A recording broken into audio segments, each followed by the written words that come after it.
أيها الإخوة، نحن أمة سلام، وأخلاقنا الوطنية والعربية والإنسانية بنيت على السلام، ولأننا كذلك حاولنا أن نتناسى بأن هناك مذبحة دير ياسين وكفر قاسم وجنين وقانا الأولى وقانا الثانية وغيرها الكثير من المجازر الإسرائيلية بحق العرب، ولكن إسرائيل تصر على تذكيرنا بحقيقتها.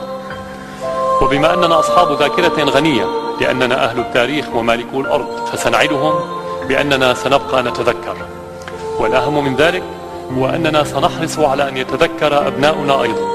سنخبئ لهم صور أطفال غزة وجروحهم المفتوحة ودمائهم النازفة فوق ألعابهم، وسنخبرهم عن الشهداء والثكالى والأرامل والمعاقين، وسنعلمهم بأن المؤمن القوي خير وأحب إلى الله من المؤمن الضعيف، وأن العين بالعين والسن بالسن والبادئ أظلم، وأن ما أخذ بالقوة لا يسترد بغير القوة.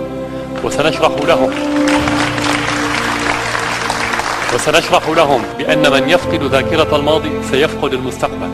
وسنعلق على جدران غرفهم لوحة نكتب عليها شعارا لكل طفل عربي قادم إلى الحياة يقول له لا تنسى، ليكبر الطفل ويقول لهم لن أنسى ولن أغفر.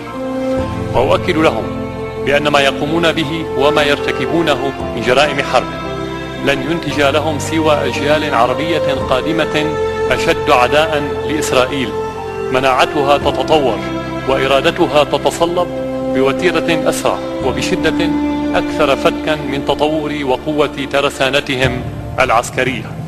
وهذا يعني بالمعادلة الواقعية بأنه مع كل طفل عربي يقتل يولد مقابله عشرات المقاومين، وهذا يعني أيضا أنهم يحفرون بأيديهم قبورا لأبنائهم وأحفادهم.